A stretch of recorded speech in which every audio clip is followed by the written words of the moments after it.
দ্বিতীয় স্ত্রী নিয়ে নিজের স্বামীকে বাড়িতে প্রবেশ করতে দেখে হতবাক হয়ে তাকিয়ে রইল অনামিকা। আজ ছিল তাদের দ্বিতীয় বিবাহ বার্ষিকী। অনামিকার স্বামী রাকিব বলল, তোমাকে বলেছিলাম না আজ তোমাকে অনেক সুন্দর একটা সারপ্রাইজ দিব। কেমন লাগলো সারপ্রাইজটা? অনামিকা ভাবতেই পারেনি স্বামী আজ তার জন্য সতীন নিয়ে আসবে সারপ্রাইজ হিসাবে। অনামিকা আর কিছুই ভাবতে পারল না, তার মাথা কাজ করা বন্ধ করে দিয়েছে। হঠাৎ করেই অনামিকার মাথা ঘুরতে লাগলো, চোখের সামনেটা ক্রমশ ঝাপসা হয়ে উঠল। অনামিকা তখনই জ্ঞান হারিয়ে পড়ে গেল ফ্লোরে। অনামিকা চোখ মেলে তাকাতেই নিজের চোখের সামনে নিজের শাশুড়ি বুবলি বেগমকে দেখতে পায়। তাকে জড়িয়ে ধরে বাচ্চার মতো কাঁদতে লাগলো। এই মহিলা যে তাকে মায়ের মতোই ভালোবাসে। তার শাশুড়ি মাথায় হাত বুলিয়ে দিতে দিতে বলল, আমার তোমাকে সান্ত্বনা দেওয়ার ভাষা নেই রে মা। আমার ছেলে যে এমন কিছু করবে আমি ভাবতে পারিনি। এই সবকিছু তোমার শ্বশুর মশাই আর ওর পরিকল্পনা। ও যে মেয়েটাকে বিয়ে করেছে সে হলো তোমার শ্বশুর মশাইয়ের বন্ধুর মেয়ে। তোমার শ্বশুর মোটা অঙ্কের যৌতুক নিয়ে এই বিয়েটা দিয়েছে। অনামিকা ছটফট করতে করতে বুবলি বেগমের উদ্দেশ্যে কাতস্বরে বলল, আমাকে একবার রাকিবের সাথে কথা বলার ব্যবস্থা করে দিন মা, আমার ওর থেকে অনেক কিছু জানার আছে। তার শাশুড়ি কিছু বলতে যাবেন তার পূর্বেই সেখানে চলে আসে রাকিবের নতুন বউ বর্ষা। বর্ষা সেখানে এসেই অনামিকার উদ্দেশ্যে বলল, রাকিবের সাথে তোমার আর কোনো কথা থাকতে পারে না। রাকিব আমায় কথা দিয়েছে ও তোমাকে তালাক দিবে। অনামিকার পুরো দুনিয়া যেন অন্ধকার হয়ে গেল। এসব কি বলছে এই মেয়েটা? অনামিকা উঠে দাঁড়িয়ে বর্ষার পাশে এসে বলল, রাকিব সত্যি এমন বলেছে? আমি মিথ্যা বলি না। তোমার জন্য সত্যি আমার অনেক খারাপ লাগছে, কিন্তু আমার কিছুই করার নেই। নিজের সংসার বাঁচানোর জন্য যদি তোমার সংসার ভাঙতে হয় তাহলে আমাকে তাই করতে হবে। তুমি কিভাবে পারলে একটা মেয়ে হয়ে আর একটা মেয়ের সংসার ভাঙতে? বর্ষা বিষণ্ণ সুরে বলল, আমি নিজেও ঠকে গেছি অনামিকা। আমার আর রাকিবের বিয়ে কিন্তু আজ হয়নি। আমাদের বিয়ে হয়েছে আরো 1 বছর আগে। আমি আমার আব্বু আম্মুর সাথে লন্ডনে ছিলাম। আমি লন্ডনেই বড় হয়েছি। গত বছর সিলেটে ফেরার পরই আব্বু আমাকে বলে তার বন্ধুর ছেলের সাথে বিয়ে দিতে চায়। আমি তখন কোনো আপত্তি করিনি, কারণ আমি সবসময় আমার পরিবারের পছন্দ মতো বিয়ে করতে চেয়েছিলাম। আমার বাবার উপর আমার পূর্ণ আস্থা ছিল এবং আমার বাবার আস্থা ছিল তার বন্ধুর উপর। কিভাবে এভাবে যে বাজেভাবে ঠকে যাব সেটা ভাবতে পারিনি। বলতে বলতে, রাকিব আমি আর এভাবে সংসার করতে পারবো না। তুমি তোমার বাড়িতে না নিয়ে আমাকে নিয়ে আলাদা ফ্ল্যাটে উঠেছো আজ 1 বছর। দেখো বর্ষা, তুমি কোথায় আছো সেটা বড় কথা না, আমি যে তোমাকে সময় দেই সেটাই বড় কথা। কেন তুমি বিয়ে করে এভাবে আমাকে রেখেছো? আমাকে তোমাদের বাড়িতে নিয়ে যাচ্ছ না কেন? তোমাকে এ নিয়ে কতবার বলেছি সবসময় কথাটা ইগনোর করো। তুমি কিন্তু বেশি কথা বলছো বর্ষা। আমার সময় হলে তোমাকে নিয়ে যাব। এই বলে রাকিব বের হয়ে যায়। সাথে সাথে আমি ওর পিছু নিলাম। আমি রাকিবের পেছন পেছন এসে বাড়ির সামনে দাঁড়ালাম। তখনই একজন মহিলা বের হয়ে আমাকে দেখে বলল, কে মা তুমি? এখানে কার কাছে এসেছো?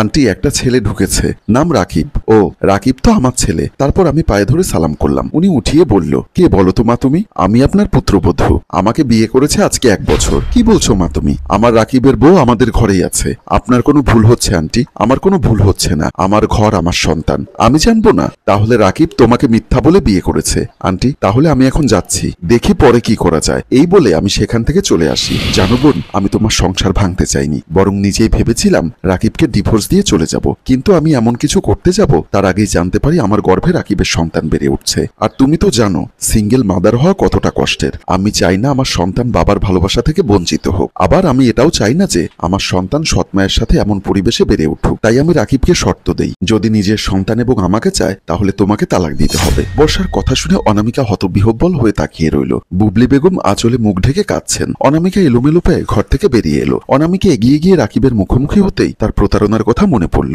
রাগে ক্রোধে রাকিবের শার্টের কলা চেপে ধরে বলল, কেন এমন করলে তুমি? আমি তো তোমাকে ভালোবেসেছিলাম রাকিব, আর তুমি আমাকে এভাবে ঠকালে। সে নিজের থেকে অনামিকাকে ঠেলে দূরে সরিয়ে পড়ল। আমার কিছুই করার ছিল না। বর্ষাকে আমি বিয়ে করেছিলাম বাবার কারণে। বাবা বলেছিল, শোন রাকিব, আমি আর কোনো কথা বলতে চাই না।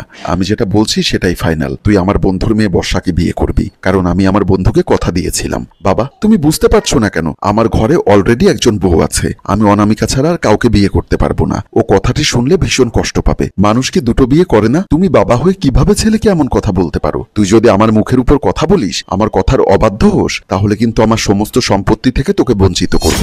এখন সিদ্ধান্ত তোর। ঠিক আছে বাবা, আমি রাজি। তবে বিয়ের পর আমি ওকে এখানে আনতে পারবো না। ঠিক আছে, তোর আলাদা বাসা নিয়ে থাকবি। কিন্তু সত্যি বলতে কি, বিয়ের পর আমিও বর্ষার প্রেমে পড়ে যাই। ও একদম নিখুঁত সুন্দরী, তোমার থেকে 1000 গুণ সুন্দরী। অনামিকা চিৎকার করে পড়ল, আর আমাদের ভালোবাসা? তার কি হবে রাকিব?